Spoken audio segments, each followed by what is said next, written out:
Final bed preparation generally requires tilling at a shallow depth, followed by the leveling and light compaction provided by a full-length roller. To accomplish this without throwing soil outside the width of the finished bed, you first need to reconfigure the outside tines of the tiller to all point inward. For this task, you will need two 13mm wrenches or socket, a pair of pliers, a board for blocking, and a torque wrench equipped with a 13mm socket.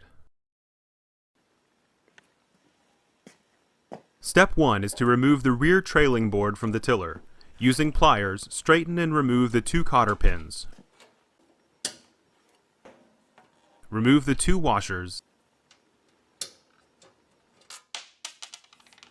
Then slide the trailing board to the right and set it aside.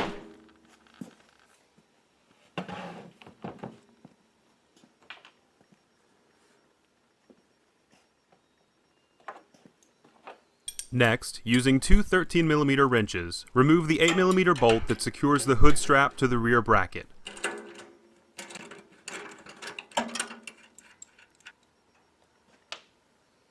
Then remove the 8mm bolt that secures the central knife coming up from below to the depth control handle extending down from above.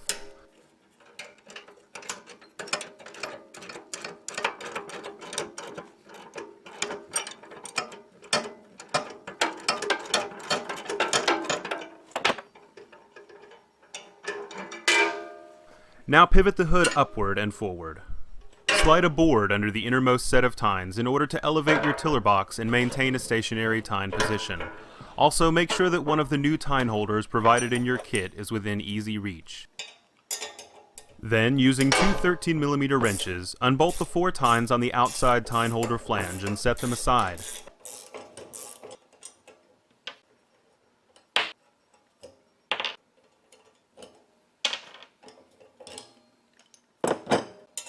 After that, loosen the four bolts on the next flange.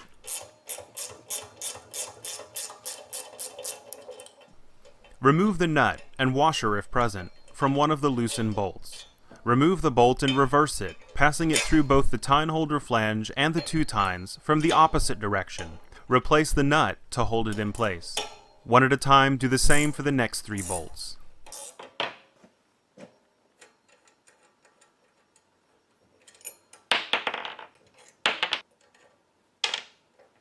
Now, remove each of the nuts and, holding the loose tines and bolts carefully in place, gently remove the outside tine holder and replace it with a new one provided in the kit.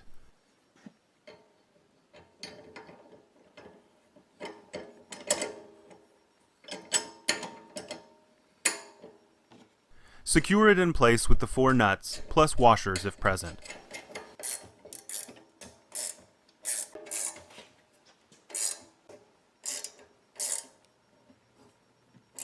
Perform this same procedure on the opposite side of your tiller box.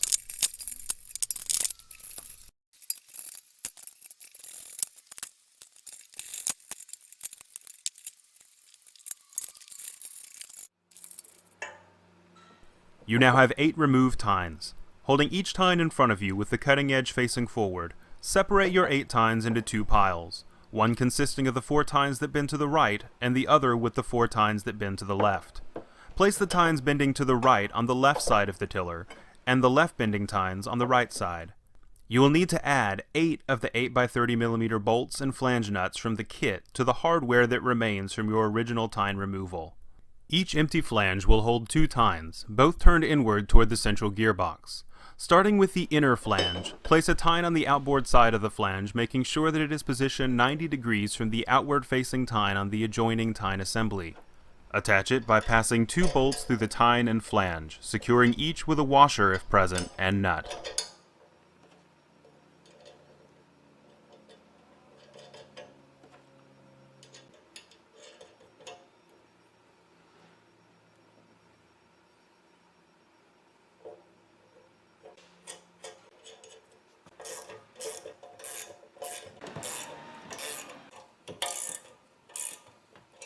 After attaching the 2 tines, follow the same procedure for the outer flange, again making sure that each tine is positioned 90 degrees from the tine on the adjoining flange.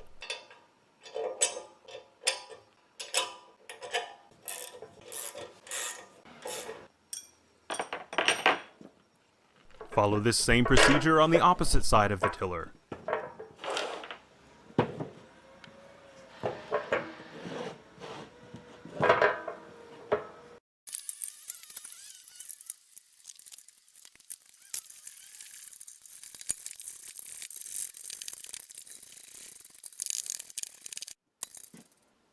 Check to make sure that all your tines are facing forward and conform to the staggered pattern of being offset by 90 degrees from the tines on the adjoining holder. Then, using your torque wrench, confirm that all of the flange nuts are properly tightened to between 17 and 20 foot-pounds. Make sure to recheck this measurement after the first couple hours of use. Now remove your blocking board and return the hood to its original position.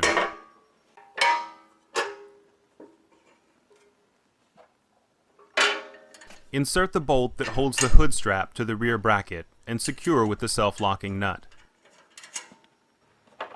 Tighten completely and recheck for tightness after the first couple hours of use. Finally, rejoin the central knife to the depth control handle using the original hardware. But do not over-tighten the nut. The handle must be able to pivot back and forth. You are now ready to attach the roller assembly.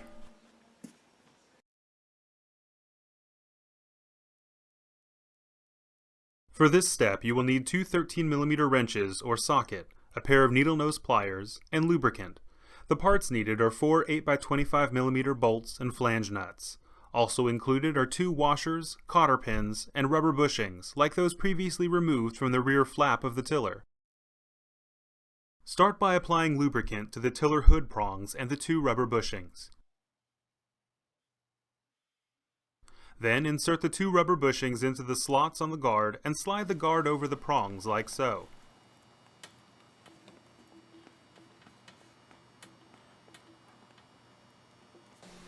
Install a washer on each side and slide a cotter pin through each hole. If excess rubber on the bushing is preventing you from installing the washer and cotter pin, remove the bushing, cut off 1/8 to 1/4 inch, and reassemble. To more easily align the holes in the frame with those in the hood, release and pull back on the roller's depth control lever until you reach the setting that best aligns the holes in the frame with the 4 rear holes in the hood. Place the frame on the hood and insert a bolt through each hole.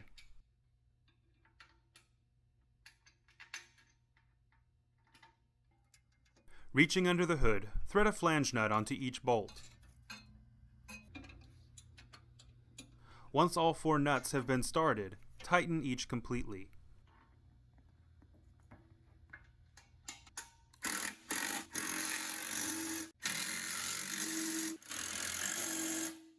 Finally, position the assembly so that you can access the cotter pins securing the guard to the tiller hood, and bend the legs of each pin to hold them in place.